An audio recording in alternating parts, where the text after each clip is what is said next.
so that's what we decided to do. And I really credit our positive experience with polyamory earlier for letting us come to this decision, because we kind of realized that we could make this relationship any damn thing we wanted to, as long as we were kind of open about it and kind with each other and communicated and worked things through, and we're kind of self-aware of our own feelings and just we're working with it. I mean, we learned a lot of those skills then, and we decided that that's something that we could do. And so we did. Welcome to Normalizing Non-Monogamy, the podcast where we interview incredible people from all over the world to hear their personal journeys of self-discovery through the lenses of love, sex, and relationships. Our mission is to show people that they're not alone and to inspire them to embrace their true selves so that together we can open minds and live authentically without shame. We believe everyone's story is powerful and beautiful, yet it's important to remember that everyone does life a little bit differently and that the views and opinions expressed by our guests do not necessarily reflect our own. Additionally, we aren't doctors. Please consult a medical professional for anything regarding your health that you might learn about on the show. Enjoy!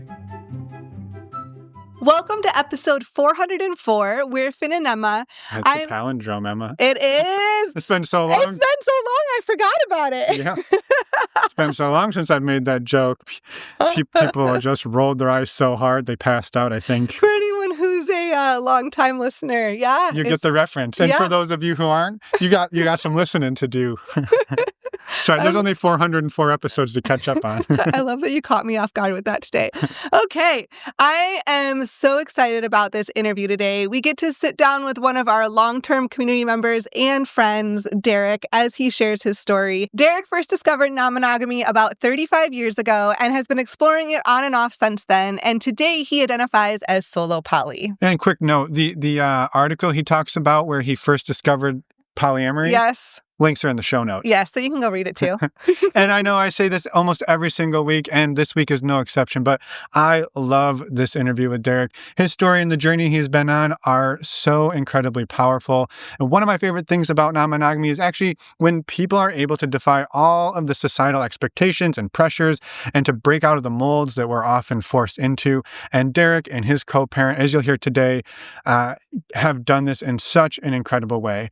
I also just wanted to say that I feel really lucky and honored to have people like Derek, and you'll hear Derek talk about his partner, Courtney, today in this interview, to have people like them in our community. They've been on community calls, they've been at retreats, and we've gotten to know them over the last few years. Me too. Emma too. I'm not stealing the thunder here. So just a huge thank you to Derek for sharing so vulnerably, for reaching out, wanting to come on. And I want to also say a huge thank you to Derek's co-parent, Kay, as well. These conversations don't happen without the consent of everyone involved, and so we're just incredibly grateful. Yes, thank you so much to Derek, Courtney, and Kay. For anyone who is a premium subscriber, we're going to jump right into the interview with Derek now. And for anyone else, we're going to go through a few announcements. Our first announcement is if you're not familiar with the premium subscription, it's a way to skip these announcements up front, but don't worry, we still share important dates of upcoming events in the outro. To sign up for the premium subscription, go over to our website, normalizingnonmonogamy.com, scroll down on the homepage. You can sign up right there for $4 a month. This could be your last announcement if you sign up. That's true. You'll skip them in the future. That'd be so sad. But while we got you, we're going to tell you about our community. You hear us talk about it every week. We lead a community full of over 300 incredible people from around the world who are in our community space, socializing and supporting one another every single day. We host a community on a platform called Mighty Networks. We have monthly calls. We also have in-person retreats. And earlier this year, right at the end of last year, we started hosting free monthly community workshops as well. Our next one is tomorrow. That's August 7th. And that's going to be on reframing hierarchy with Marla. Marla was the guest on the podcast last week on episode 403. You're going to want to go listen. So go listen to that. Come join the community. Join the workshop tomorrow. You still got time. You still got time. And also, by being a community member, you get access to all of the workshop recordings. So if you happen to be listening to this and you're like, dang it, I missed it, don't worry. You can join the community and You go didn't miss shit. listen You got to the time. recordings. You'll also get recordings from all of our previous workshops, which you can find out more information about. Under the community tab of our website, you'll see another tab there for the workshops. And on there, you'll see every single workshop from this year, our one that we did last year, and the ones upcoming the rest of this year. So that's your hub for all the workshop information. We'd love to have you join us in the community, and we'd love to have you join us at the workshop tomorrow. While you're over there on the community tab, you can also find out information about our next community retreat. It is coming up October 3rd to the 5th, 2025. And I should say that this is an in-person retreat, October 3rd to the 5th, 2025, in the San Francisco Bay Area. All of the information is over there on the community tab. Finn put together a beautiful PDF that lists an itinerary, lots of information, and how to sign up and buy yourself a ticket. So go do it. Go do it. Go do it, because we would love to see you out here. And it's such a great way to meet incredible people from around the world. And you don't have to do it through your computer screen. So get out here. We'll see you in October. Next up, we wanted to remind all of you our favorite way to get tested for STIs. It is stdcheck.com. You hear us talking about it every week. It is a service that Finn and I use. We love it. We've loved it for a long time. It is fast and discreet and simple to use. By using the links on the resources tab of our website, you save yourself $10, making a 10-panel test only $129, and you support the podcast. So thank you in advance for using those links. Best of all, you also get to know your sexual health status, which is so important. So please go ahead and check that out. And lastly, for real this time, we would love to hear from you. Please, if you have any questions, comments, feedback, or best of all, you want to come on the podcast yourself and share your story just like Derek and Marla from last week and all the other 400 and so guests, please reach out to us. Send us an email, send us a voicemail. You can find that under the Contact Us tab. And with that, let's go and talk with Derek.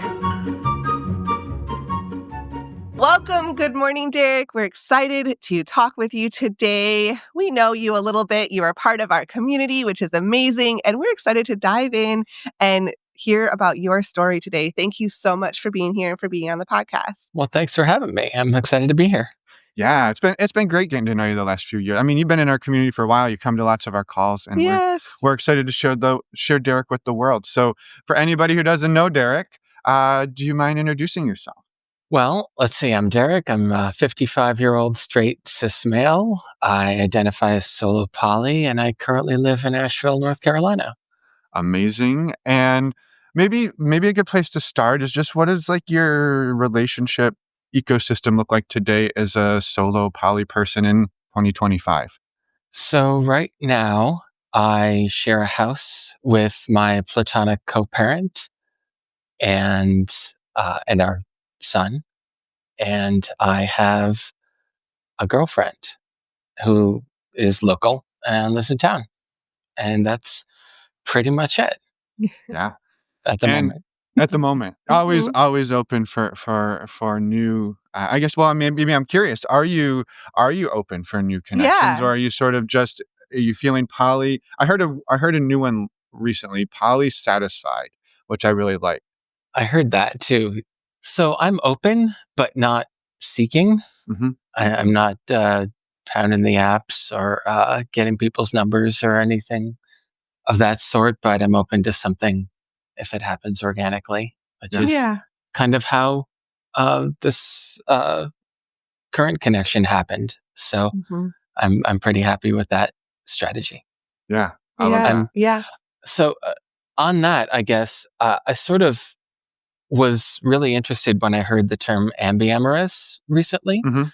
I forget who it was on what podcast I heard it, but that just kind of made my history make a lot more sense, because when I had a monogamous stretch for a while and I didn't feel like, oh my God, this is terrible. My life is so empty or lacking or anything like that. It was, I was in it, at the time, and being non-monogamous is fine too.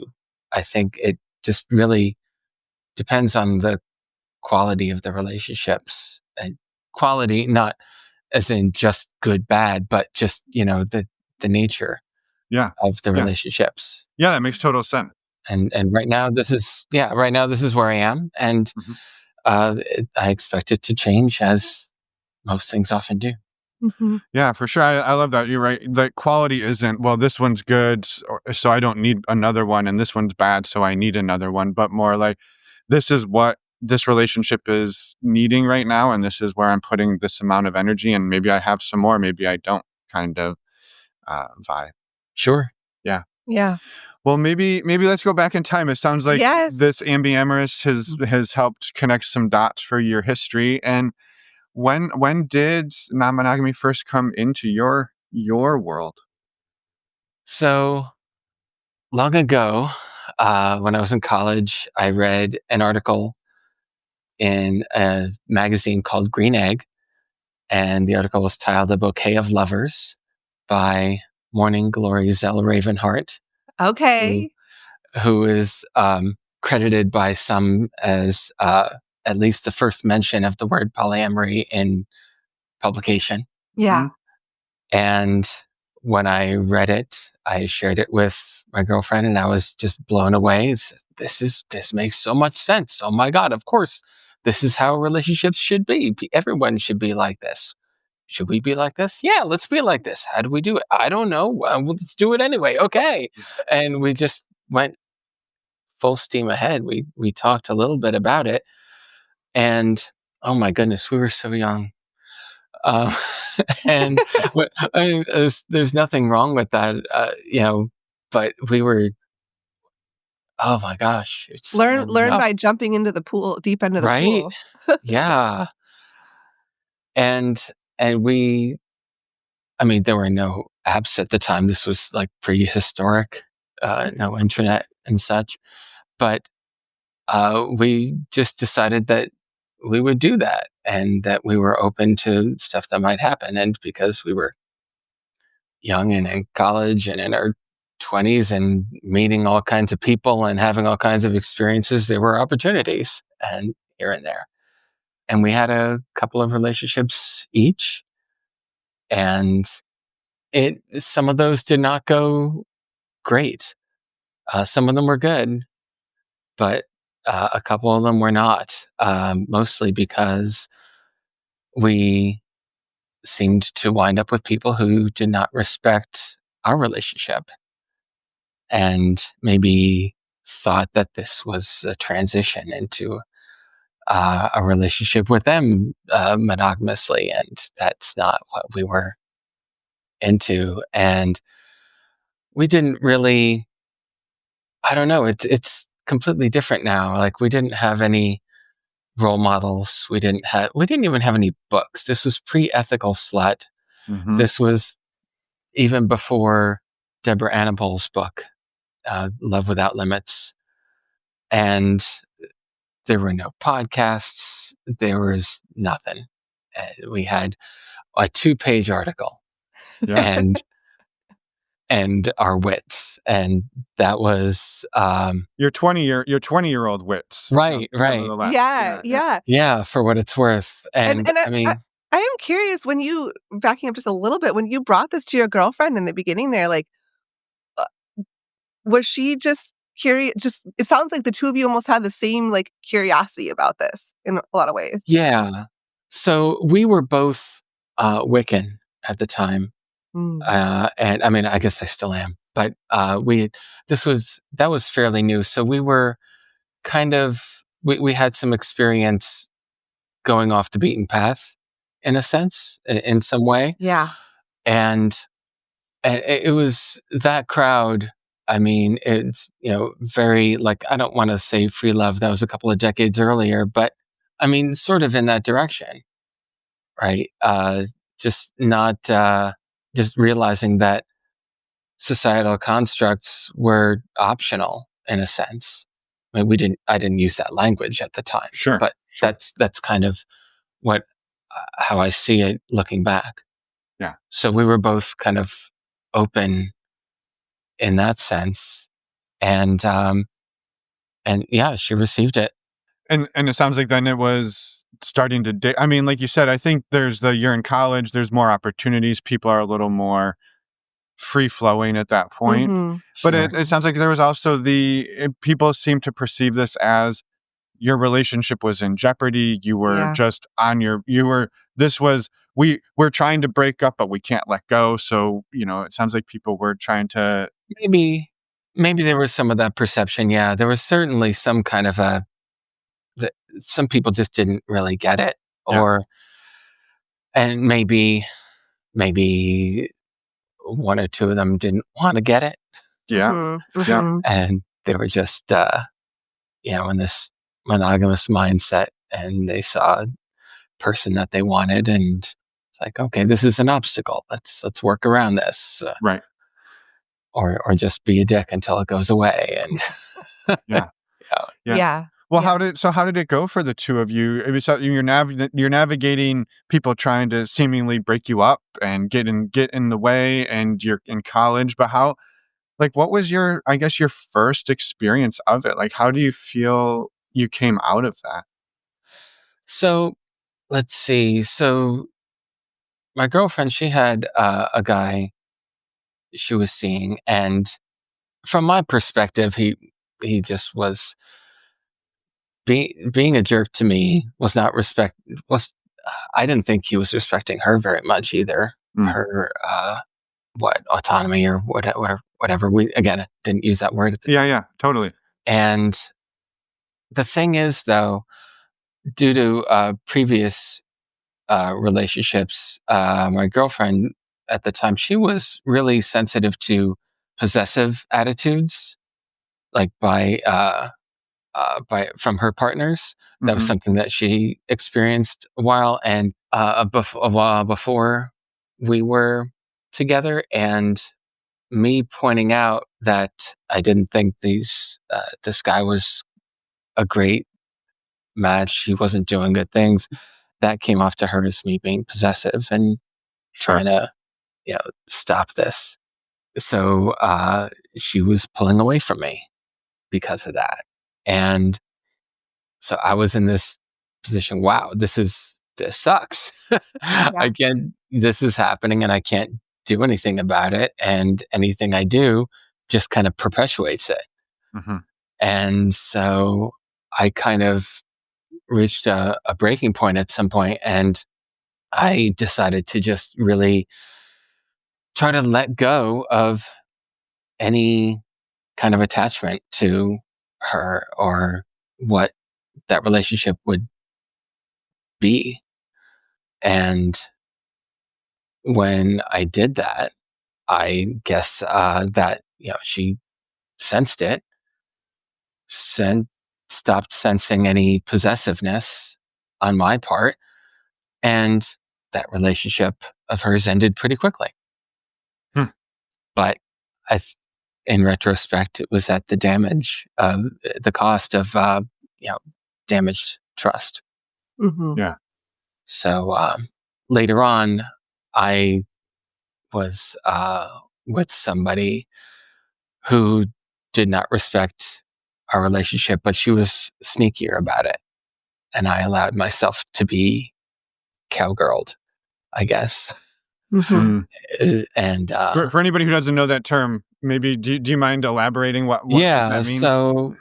So in this case, this person I was seeing, she was the cowgirl, and she was looking to rope this little calf out of the herd, so to speak, and just for herself.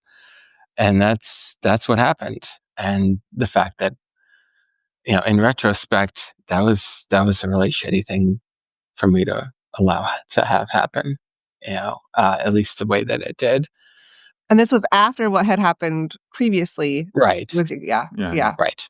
Yeah. So, I didn't forgive myself for a long time. Yeah. Love is crazy. And in our 20s and in we're figuring it out. There's not, like you said, you had one 2-page article in a magazine. There wasn't the litany of resources. So damn. Yeah. Yeah. Yeah. So we heard each other, and I was, well, I guess one way to look at it is I was scared back into monogamy for many years. Mm-hmm. So did your relationship then with your girlfriend, like what, with the person that you started all of this with, Yeah. what was the trajectory of that relationship? So we got together, I guess, in my sophomore year of college, and that lasted for about 3.5 years Mm. before I broke it off Mm-hmm. to be with this hussy. This I hussy. see. this hussy. I imagine. All right. So let's go into we'll call them the hussy years, I suppose. Well, that relationship lasted about 6 months. Okay. And So the hussy half a year. yeah. So Which yeah, really and quick, just to be fair to her as well, right? You're in your 20s. What else? We're taught one thing, right? Go find somebody and absolutely, yes. make them yours, right? That's what we're Yeah. supposed to do. Yeah, and I say that tongue in cheek, which I Yeah, guess I doesn't come gotcha. across on the No, I got in it. the I got audio. So thank you. Thank you for Yeah. that. Yeah, I I guess I've forgiven her now too Yeah. by this time. Yeah. Yeah. Well, it sounds like, I mean, that the 3.5 years that you were there with your girlfriend at the time, and like that was such a formative few years for you, it sounds like incredibly Yeah, incredibly formative with navigating, like diving into non-monogamy for the first time and having some good experiences and some really bad experiences. yeah, And then going in, you made a decision to go into this other relationship and then learning from that. sure. Yeah. And so where does the story take Yeah. you from there, Derek? Well, let's see. So in later relationships, which were all monogamous for quite a while, there's this, getting to know you stage where we talk about ourselves and our pasts. And this is something, well, is kind of a major Mm-hmm. event and a major deal in my past. So I'd bring it up and, not trying to lobby for it or anything. Just this is something that happened. And basically every time the reaction was something like, wow, that's really interesting. I could never do something like that. Mm-hmm. And okay. And then we went on our merry monogamous way. Mm-hmm. And it wasn't until I was married, I got married in 2015. And when I talked to Kay about this at first, she was the same way. Now, wow, that's amazing. Could never do that. Okay, great. We got married, and I guess a little over a year later, she's quite a bit younger than I am, and she was having a little bit of concern. Wow, got married kind of young, and didn't have a whole lot of experiences, and now I'm finishing grad school and going out into the world, and this is my life. Holy shit. And decided to bring up the topic of non-monogamy. She did. And she did. Yeah. Yeah. So Yeah. That was my play, actually. I plant the seed, and if it grows, great. If not, don't worry about it. And this time it took. And it wasn't, I don't know, maybe that sounds more evil mastermind than I give myself credit for even being. But Well, no, I'm it was, actually curious about it though, Derek, because I think, right, the way you said that though was, I mean, sure, you planted the seed, and if it grows, great, and if not, great. But it sounds like you really did have that mentality when you would bring it up. It wasn't, I'm bringing this up so it will happen.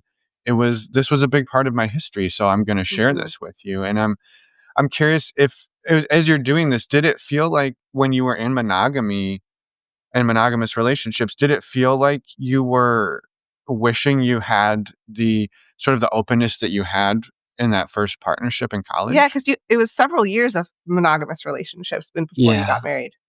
yeah, probably. Um, Wishing, maybe, that's the word. Also, I was, I've always been kind of an introvert and maybe a bit shy. Well, it depends on the day. um, but also kind of people pleaser. Mm-hmm. I'm a recovering people pleaser, and so, like I said, if this is a direction that she wants to go, that's fine. If not, that's fine too. We'll go where we go and figure out what this relationship is, and this'll be where I am. Yeah. And at this point, this was the first time that somebody actually called me on it. Yeah. Mm-hmm. Mm-hmm. And so what happens? Yeah.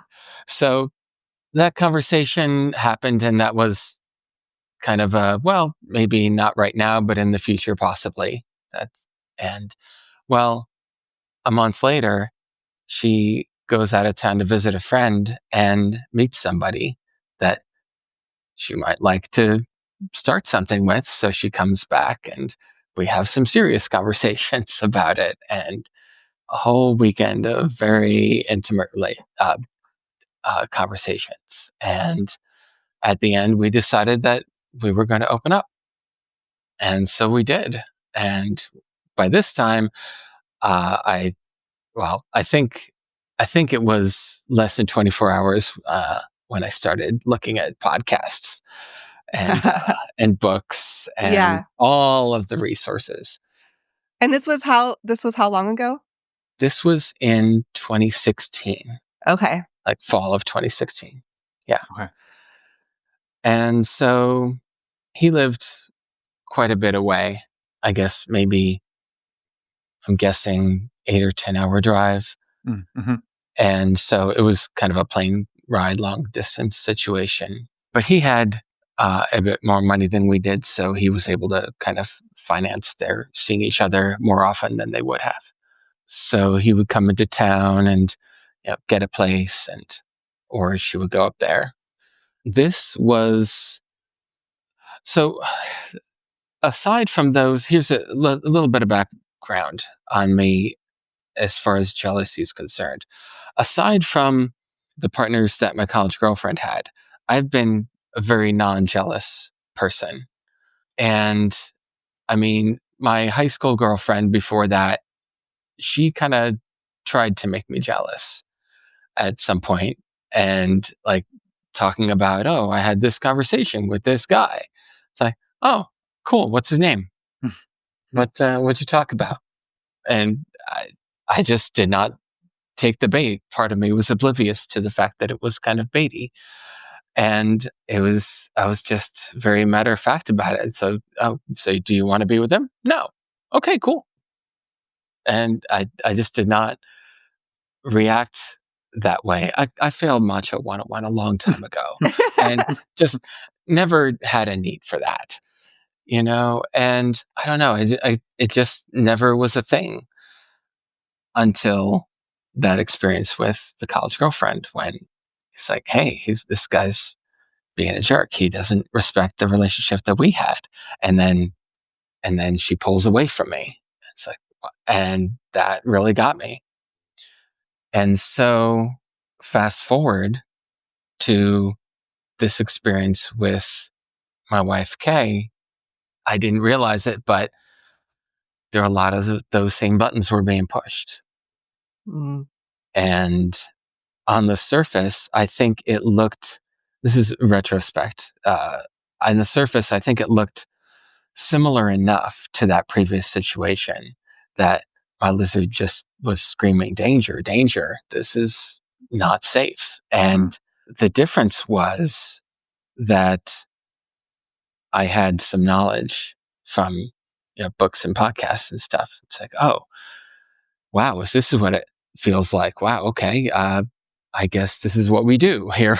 We talk about it, and we talk about maybe making some kind of getting reassurances, and maybe when they go out, I distract myself with this, that, and the other thing, and just whatever methods of coping I could find, and that worked for a while until I was able to get enough experience where it's like, okay, we are having conversations she comes back home every time.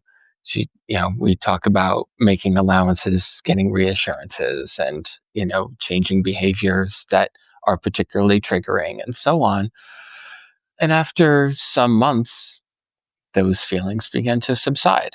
And I was able to kind of dig a little bit into my psyche and my past and realize where they were originally coming from. So that was a huge learning experience. Yeah. Well, and I think too, right? I mean, first of all, just to throw out there, right, that being jealous or experiencing jealousy, there's not anything wrong with that, right? That's just our body's letting us know that there's something going on, right? Maybe it's time to listen, and I think also the fact that like you kind of jumped into non-monogamy or polyamory with Kay, and that first experience was sort of a long distance where I'm guessing it was going overnight for 1 or 2 nights. Yep. And that, that's something that not everybody, but often people build to, right? It's, well, let's go on a date and let's, build up to staying overnight. But to jump into, overnight trips and stuff like that, that's sort of a different level for a lot of people. Again, not everybody. Some people, they're like, hey, that's my ideal, is I'm just going to go out of town for a day or two and that's easier. But for some, it's quite a bit harder. Yeah, that was definitely hard. It was just kind of due to the circumstances of their long distance relationship, right? It didn't make sense to fly down for dinner and a movie. Yeah. So we're not that rich yet. Right. Exactly. So that was definitely, throwing it into overdrive. Yeah. At this time too, you're opening up this relationship in a very different phase of life for you. Sure. And different phases for each of you. For each of you, for sure. That too. And on your end, like, where were you at for exploring other people in your life? Well, I was open to it, but I was kind of, I don't know, I didn't have any prospects ready to go or anything. And I think I was just really, I don't know, taken up with work and life. And I mean, I was open to meeting people. I just wasn't really going out and hitting the bars every night or anything. Or I don't know, did they have apps back then? I guess they did. In 2016? I have no idea. There were websites, right? We had computers in 2016. Computers, yes, but I don't know if apps were a thing at the time, but I had no idea. I didn't get on any. Yeah. Well, and I love too, though, right? It sounds like a big part of the initial opening for you was figuring out how to navigate the feelings that were coming up, right? And I think there's a lot to that. That takes a lot of energy. That takes a lot of focus, and to have both people doing it at the same time, right? That sometimes there just isn't that bandwidth, right? If like right now the work I'm doing in non-monogamy is navigating jealousy, and I love that you said, like, I just sat with it. I learned about it, sat with it, and over time sort of moved a little bit through it. And that doesn't mean you're impenetrable to jealousy or anything like that, but that you're able to sit with those feelings. That's not easy to do. It really helped that this guy wasn't a dick. Yeah. That was great. We actually had an email conversation going that relatively quickly didn't even feel very forced. We just talked about things that were common to both of us and kind of laughed about our hinge. And it was... So there was some connection there with him. Yeah. We had an agreement that before we slept with someone, the other person would meet them face to face. And the first time he came into town, we all had pizza together, which was predictably awkward, but that is what it is. But later on, we were pretty comfortable with each other. Yeah. I'm curious. So where does that take, the two of you, the three of you, moving forward? So that was fall of 2016, and summer of 2017, I had worked through that jealous, and we were pretty comfortable. And then I met somebody at a friend's birthday party. It's kind of a friend of a friend, and we started talking, and we hit it off. And her husband was great, and they got along with Kay just fine. And we were all there, just the four of us, just really having some great conversation, laughing, and we just took over a corner of this little birthday party, and that was funny. And because it turns out that they had an open relationship too, an open marriage as well, which just blew my mind because I had never met anyone in the wild like that that was open like that. So that was an incredible stroke of good fortune, and she and I hit it off. It wasn't I don't know, a triad or quad situation at all. There wasn't any of the other attractions per se. Just we really liked each other, all of us, and we had them all over for dinner, and then she and I went out for lunch. And so there's this thing called polyamory. It's like, really? I know about that thing. How about that? And we started seeing each other, and that was great. It only lasted about 3 months, as it turns out.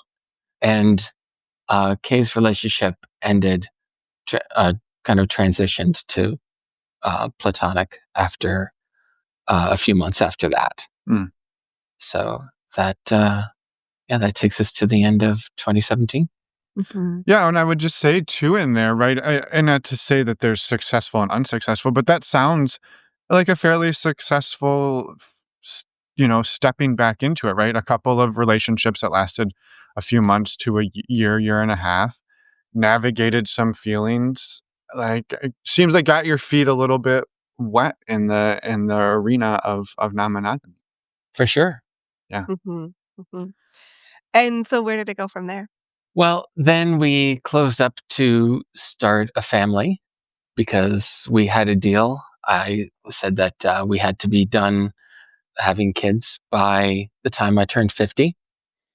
So we made good on that, and we had a kid, and we decided that we were going to close things up while we were trying to get pregnant, while she was pregnant, and while he was small. And we did that. And that took us into the pandemic, which was crazy in its own way, of course. And we didn't open up later until he was about 3 years old. As it happens, there was some other stuff that happened. Kay was going through some challenges. She was going through, I guess, some stress of grad school. And after grad school, she got a job that she hated.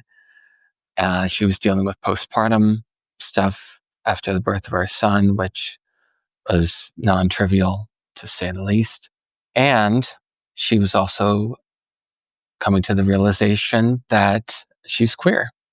And she told me this, I guess it was 2021 or so, maybe late 2020.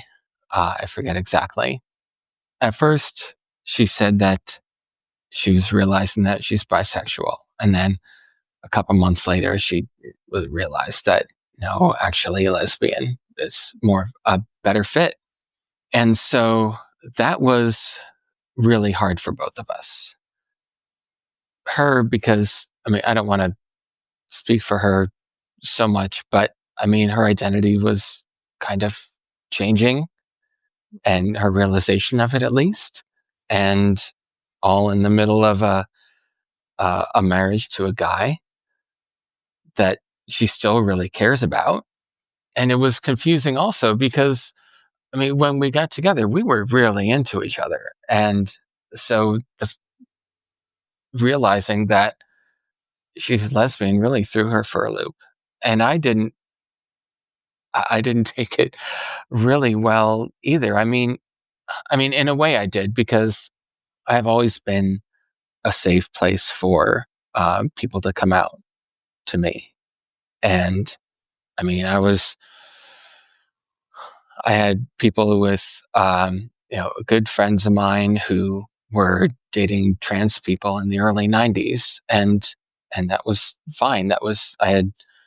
I think, exposure to that, before LGBT,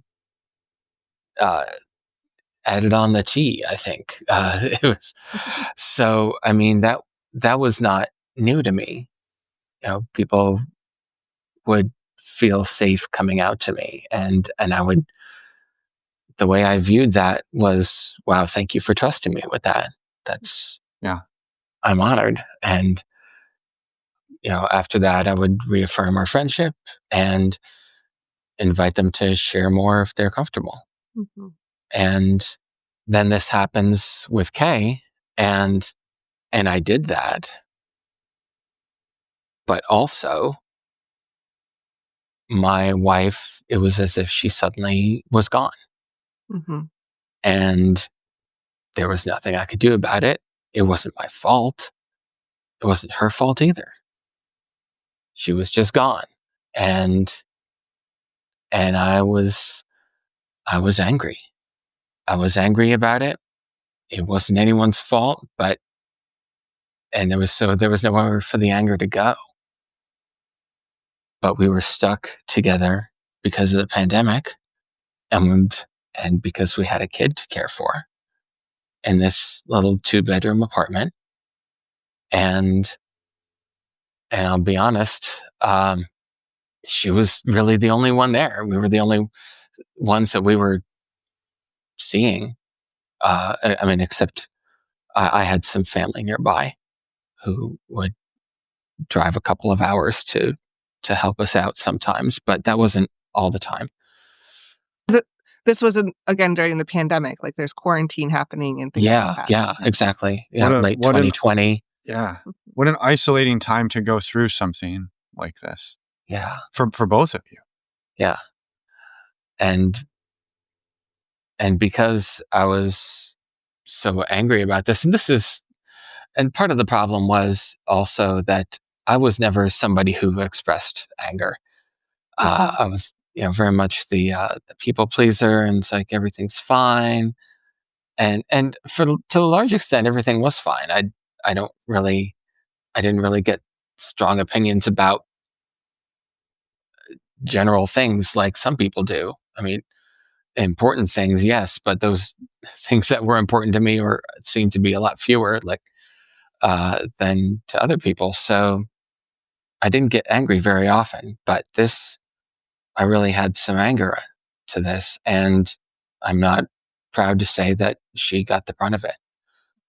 And I mean, we've not physically, of course, I guess I shouldn't say, of course, there was no physical violence, but we fought a lot during that year. And I mean, it comes up about things that aren't even the point, like it comes out in other places. Yeah, like the dishes and parenting decisions, which are serious, but we fought about them more than they warranted, I think. Yeah. So that rough period lasted for about a year. And I remember feeling that I was becoming less angry about it and more accepting about, this is the situation. Okay, now what do we do about it? And the part that didn't change was that we still cared about each other, and we both really liked being co-parents. I was still very happy that she was my kid's mom, and she felt the same way about me. And we did agree on most of the parenting decisions and basic philosophies about how we wanted to approach it, and things that we wanted for him and how we wanted to raise him. So in that sense, we were very much on the same page. And we talked about it for quite a long time. And eventually we decided that we were going to stay together and kind of help each other do life. And we were going to share a house. We needed a house because 2 bedrooms were just not doable at all. And 3-bedroom apartments and above were just really expensive. And so we decided to get a house, and we also decided to change where we were living. And we settled on Asheville because we had been familiar with Asheville. We had been visiting there pre-pandemic times for quite a while. And I'm very much about craft beer. I was brewing my own beer for a while, and so I was very much at home in that aspect of Asheville. And we also knew that they had a much better queer and poly scene than where we were living at the time. Mm-hmm. So that's what we decided to do.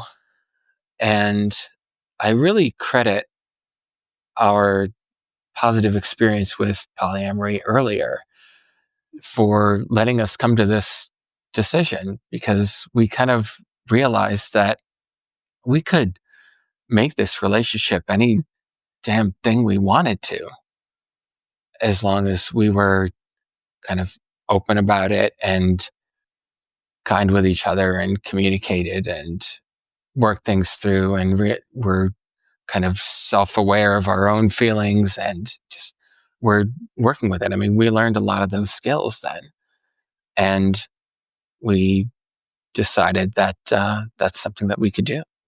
I love that. And so we did. Yeah. Yeah. And so this would have been 2021 timeframe ish. Yes. Yeah. Later in 2021, where those more constructive conversations happened. Yeah. Yeah, I love that, Derek. I think I've loved your story since we've met, and had you in our community, because I just feel like it's such a powerful way to adjust to life, right? And there's nothing about what you just described that would be easy for I think for just about anybody. For sure. Yeah. For sure. And that you two come through that together. And as I loved when you said, like, well, we decided we wanted to cheer each other on in life, that we're going to be each other's, wing person in some ways, right? And that is not an easy thing to do, to say, okay, well, we fell in love, we loved each other, it took off, we were super into each other, and here we are, 5, 6, 7 years later in a completely different place. And now what do we do? But there's still care, there's still love, there's still a connection there that we don't have to throw it away. Right. Yeah. And I mean, I'm really thankful that we were able to focus on that, because there was certainly conflict also, and both of us were dealing with our own stuff, and we were I'm blanking on the word, codependent. And we had a lot of codependency to unravel, which is a painful process. Yes. And so it was not easy, for sure. Oh, well, and add in a global pandemic, and a small child, a kid, your new parents, your pandemic, you're discovering your queerness, you're opening a relationship.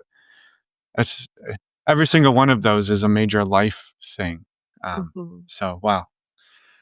And so where did you two go from there, right? Like, just saying we're going to do this and then doing it are very different things.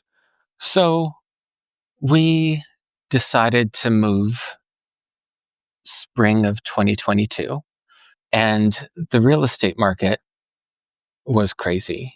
Mm-hmm. People were buying houses sight unseen for way more than they were going for just a few years earlier. Yeah. And so we looked outside of Asheville, and our realtor was able to find us a place that was sort of a little bit off the radar in a sense. It was listed as a 2-bedroom, even though there was another room that could certainly be a 3-bedroom. And So we looked at that one and decided to go for it. And we did, and we got it. And we were kind of outside of town, which is great. I mean, it's gorgeous here, but Asheville is within arm's reach.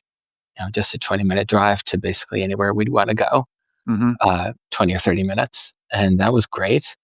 So we did that. And after we settled in for a few months after that, we decided, okay, let's sort of open back up, which is not exactly the right way to put it.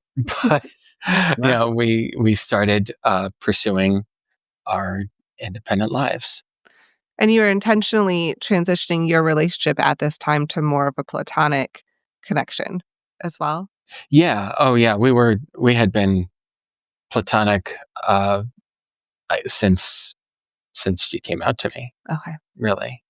And yeah, and it was really nice to have the space to kind of go in, because I have my bedroom and bathroom, and she has her bedroom and bathroom, and our kid has his room, and we share the common area.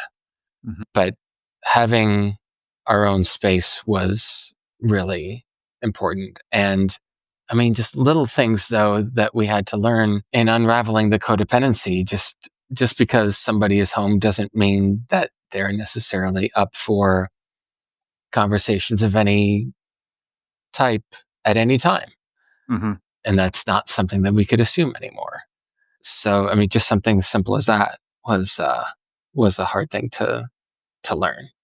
And I guess because we had that space, once we did, I kind of, I don't know, I won't speak for her, but I found myself kind of withdrawing a bit more and creating some distance between us. And I think, so she's more of a forceful personality than I am. And so she was pushing a lot of the unraveling codependency. And so we were both creating distance in our own way. Because we had the space to. Yeah. So it was difficult because we're in this situation, but we don't feel close to each other. We're still, the one thing that we always did well, I think, was co-parent, though. Yeah. We always put him first, and conversations about co-parenting were just, they weren't charged with drama. They were just, this is what's happening. This is what we've agreed upon. How does that look in this situation over here that we have to deal with? And that was fine. There was never any real tension between us in that sense. And that's continued. Yeah. Yeah. Yeah, it has. Yeah. So I'm really thankful for that. So we started meeting people, or, well, she did. You know how the apps go. I got on there. So eventually you did make it on the apps. I did eventually. Yeah. Yeah. That was an experience. Met somebody on OkCupid later that fall, and we were together for 5 weeks, and that was good until we discovered, there's some pretty serious differences. Let's call it here. And maybe it was a little more, not quite as peachy daisy sunshine as that, but it was what it was. And better than dragging it out for months and months and months or years, for sure. knowing that we're not aligned. Yeah. Yeah. And I learned from that one, even though, because she was fairly new to opening up. And I mean, for what it's worth, I mean, there was some time off in there, but, I had been kind of opened up for 6 years at that time. And so I had time to adjust and learn some things and figure out, myself. have those initial really strong reactions and work through them. And she hadn't had those experiences yet. So she was having feelings come up that kind of hit her out of the blue. And I didn't anticipate that. Maybe I should have, but I never dated a newbie poly person before. And, when she said that she was feeling that, she could see our families meeting each other and hanging out, I kind of took her at her word. And I believe she was being sincere, and I still think she was.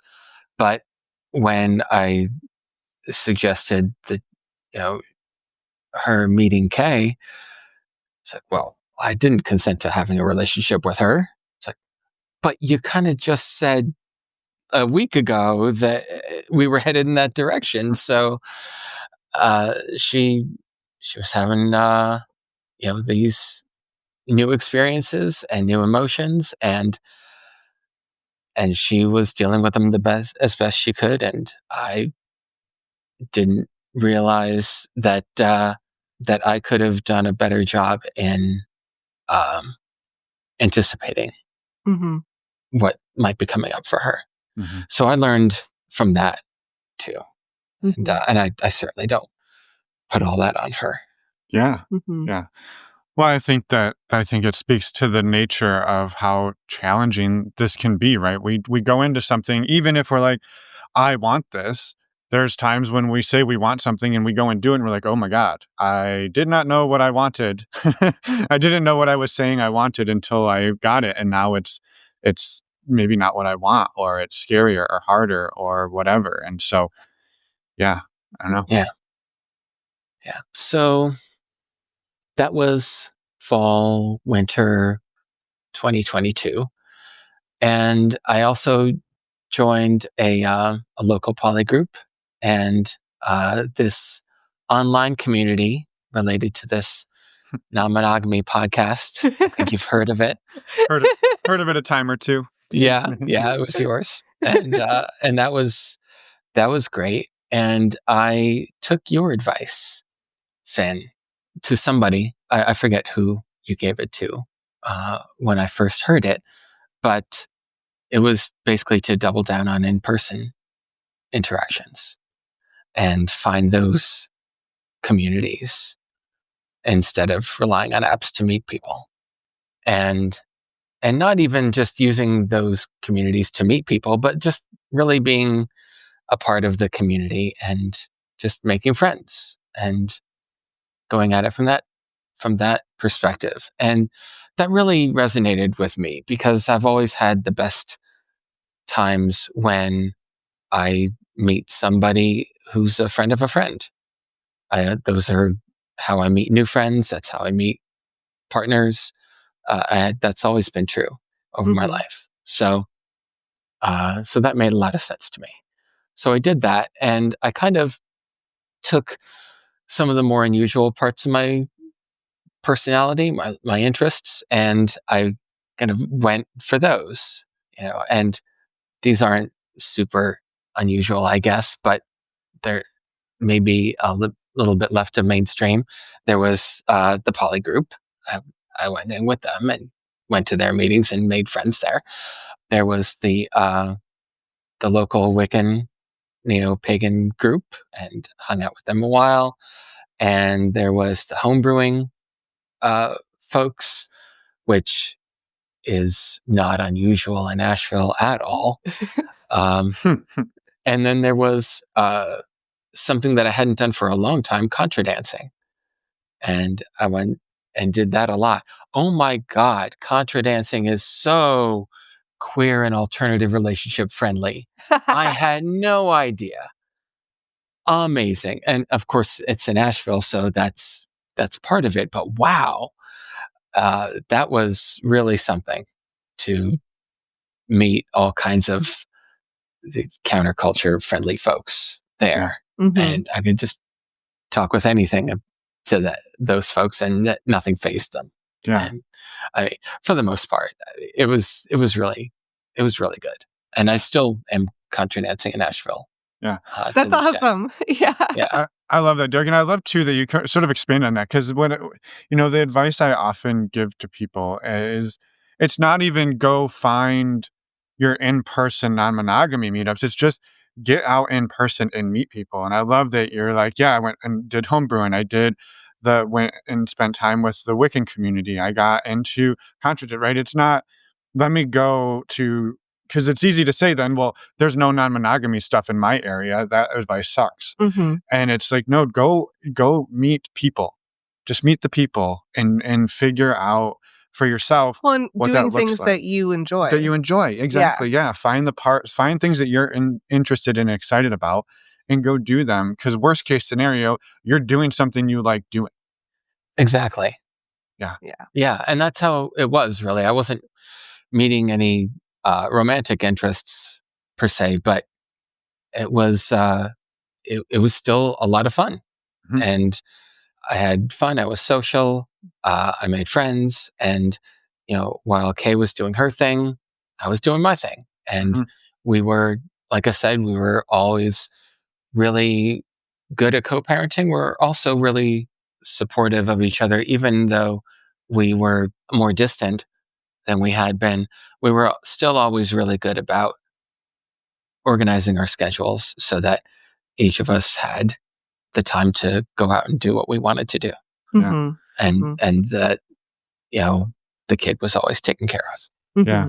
I love that. Yeah. I think to me, it takes a brilliant amount of just, I don't know if work or effort, but just to do that dance, right? I think a lot of people in a relationship where you're sort of not separated in that way can't even line up schedules. And for the two of you to be like, no, we're living together, we're co-parenting together, and we're going to make sure that each other is living their best life, like that we're responsible for, not necessarily responsible for that, but we're responsible to show up in a way that supports our partner. And Yeah. that's really beautiful. And when it came to scheduling, one thing that occurs to me that I think we did pretty well is that we were tolerant of the occasional imbalance, Mm-hmm. Mm-hmm. right? Like I've gone out once this week where I'm used to going out 2 or 3 times, and you've had all these experiences and you're going away for the weekend as well, and we were able to bring that up with each other in a way. Okay, this is feeling a bit out of balance. I want to schedule this. Let's after this week is over, let's take a look at this. I want to schedule something for me or whatever. Mm-hmm. Yeah. And that was always something that we were willing to do and willing to accommodate. Yeah. Mm-hmm. Yeah. Which is part of, just riding the ebbs and flows of life too. And being Sure. able to stand up and talk about your individual needs and then compromise. Yeah. Well, and that not everything is 50-50, right? Well, Right. you get this many, I get this many, and then you're like, well, but this person I want to date isn't available tonight. Well, sorry. Hey, you get one a week, and that's what you get, right? And if I Right. didn't get my one, then you don't get your one, right? It's so easy. It can be easy to drop into these places of competitiveness or let's make everything perfectly equal, and if it's not, then something's wrong. Yeah. And to Kay's credit, she would I don't know, I want to say regularly, frequently, maybe, several times she would come to me and it's like, wow, I realize that you haven't been going out as much. Let's make sure we get some time for you to do that. Mhm. Cause you've been stepping up here and there, and let's make sure you can go out next week. Yeah. And, so we were both kind of looking out for each other, even as we were, like I said, distant. Mhm. Mhm. Mhm. Yeah. Yeah. Yeah. So you go out, meet all these people and do all these things, and where does it go? Well, I will say that over the last year, Kay and I have been really making slow and steady progress toward becoming actual friends again, which is great. But boy, and I'm not impatient for it to happen. I'm kind of really happy with letting it happen sort of organically, because we've both grown a lot and changed quite a bit. And it seems like we're in a position now where we can, where we can figure out what things we have in common now that our lives have changed so much, and where we can connect. And we sometimes, we'll have a family day, we'll go to a park, the kid will play on the playground, and she and I will just talk. And that's really nice.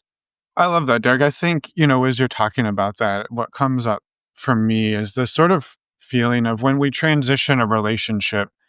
I think there's the narrative, and I would say typical like toxic monogamy, and and I don't want to say that all monogamy is toxic, but sort of in the toxic versions of it, it's we broke up, fuck you, go to hell, I don't ever want to talk to you again. And I think a lot of the time, I mean, sure, there's probably times where people are shitty and it's really good to get away, but I think a lot of the time what's actually happening is it's too hard to be around you because I'm hurt, you're hurt, we're both hurting. Yes. And I miss you. I'm grieving, and being up in your business all the fucking time. Like, to go from we had this deep relationship to now we're friends, let's just shoot the shit. That's a really hard jump to make. And that you were able to somehow balance, we're going to remain in each other's lives because we're going to raise this kid together, and that's paramount. That's the most important thing. But giving yourselves also the time to like heal and grieve, to then a few years later come back around and say, okay, we've almost become two new people. Let's see how those two new people can be friends. Yeah. And we are both children of divorced parents, and as are so many people, and we've seen it happen where the other side happens, like people stay together for the sake of the kids. And we didn't want this to be that. Yeah. We wanted this to be really intentionally different than that. And if we couldn't make it work, then we were going to go our separate ways. But we were able to make it work. And I mean, I just really feel for, those people whose parents chose not to get divorced, even though they hate each other. I mean, on some level. And it's just really hard to grow up in that kind of environment. And we were really conscious of making sure that that's not what was going on. Yeah. Yeah. Well, and I don't know, as you're talking about that, I was just thinking about, right, you find yourself in a partnership where maybe and I'm just going to throw these words out there loosely, but like maybe we should, in quotes, get divorced, but we're going to stay together for the kid. But in some ways, right, that creates sort of this ambiguous loss where we're both not really in this partnership, but we have to be in it, and we're grieving it. And like, of course, that's going to, I don't know how that doesn't create anger and resentment that you're swimming in all day, and then your kids are swimming in it. Like, that's brutal. Yeah. But shit, this whole relationship thing is a little hard at times. I don't know. For sure. Let's not do it anymore. Yeah, let's just give it up, right? Well, and in relationships to all, right? Family, friends, ourselves, every single one of those is a hard relationship. I'll be in my bubble. See you later. I'll be in my bubble. Yeah. Luckily, I'm completely in good relationship with myself. No problem. Oh, right. Damn it. Well, I would love, I know we're kind of getting towards the end here, and there's a big relationship that we haven't talked about yet, which is your current partner. But I think what's really great about that is we get to set this up to talk to the two of you. So I love that we get to sort of bring this in at the end here as sort of the cliffhanger for everybody. Yeah, that's some really good news, awesome stuff that's happening in my life right now. Yeah, well, let's hear about it. Well, I said before that each of these communities that I went into, I wasn't really meeting anybody that was romantic or sexual. There is an exception to that.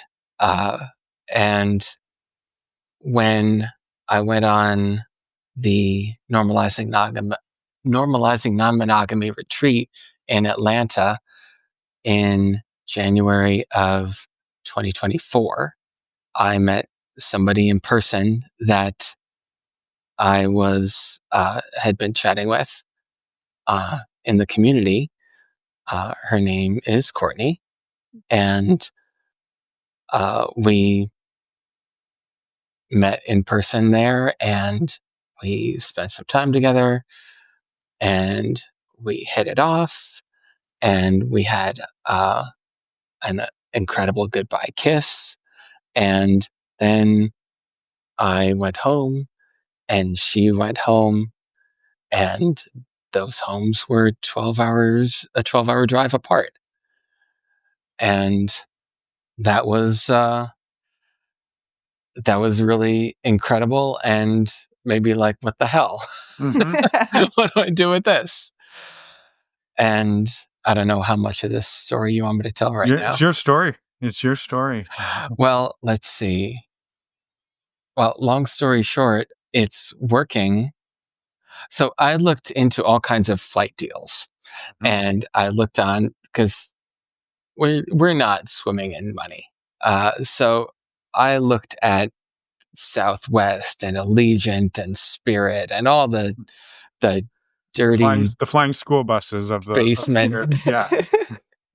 super sketchy deals. Well, not sketchy, but and I was able to actually to find some flights that would let us kind of meet, not exactly halfway, but we would meet in the middle, sort of. Mm-hmm. And so I'm like, okay, well, maybe this is somewhat sustainable. Okay, let's take a look. And we started talking, and we hit it off swimmingly. And I guess it was 8 weeks after the retreat when we met in person for the first time since then. Mm-hmm. And by that time, I had asked her to be my girlfriend.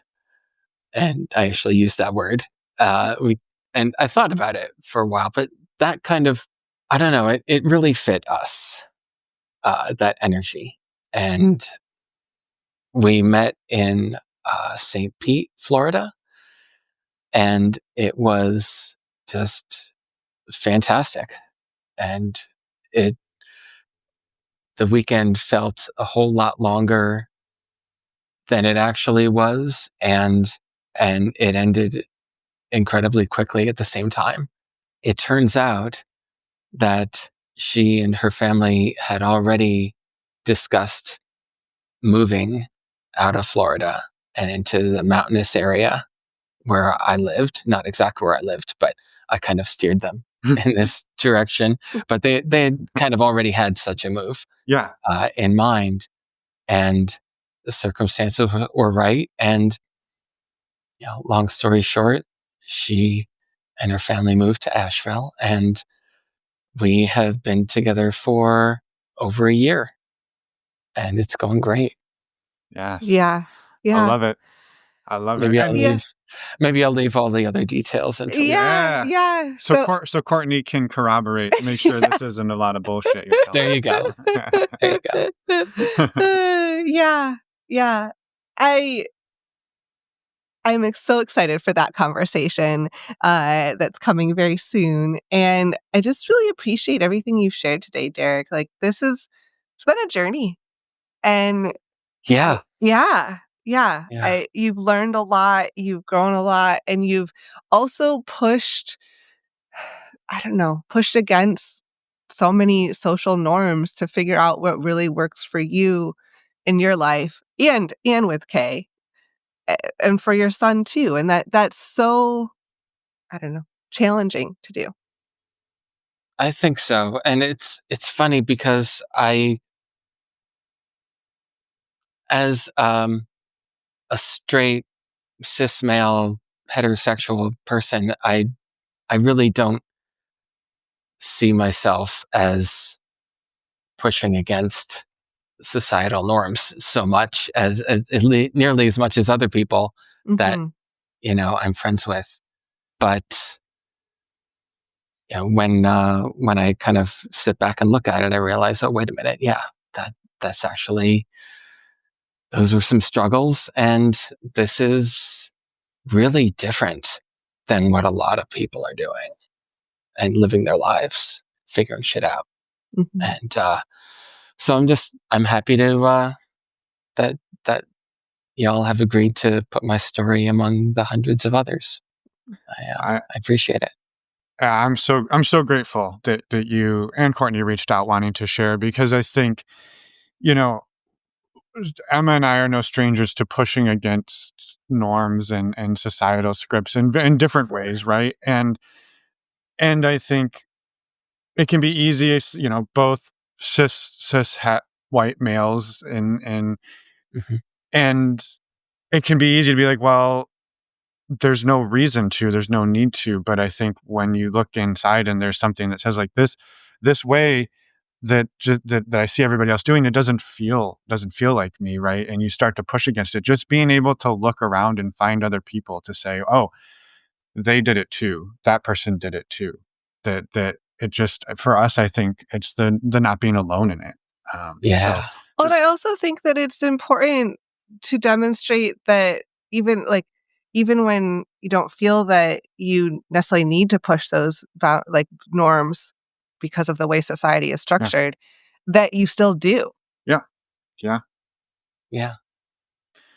I think it's dismantling the whole thing. Yeah, that there's that you have to be right, because I think we could look at this and say, well, Kay's journey of she came out as queer and as a lesbian and all of these, like, that's an incredible journey of her own, but you were part of that, right? And you were figuring out for you what that looks like. So I'm just so grateful to have you as a friend, as part of our community, and to be able to share your story out into the world. So thank you.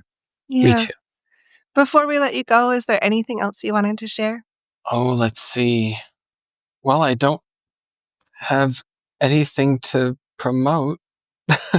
I think, and I talked a lot already. I don't think so. I think let's just let the whole thing speak for itself. Wonderful.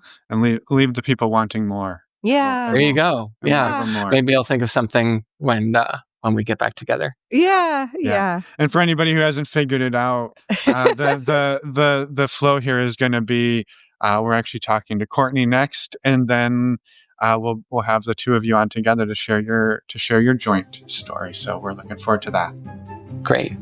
Love it. Thank you, Derek. Yeah, thank you, Derek. And have a lovely day. You too.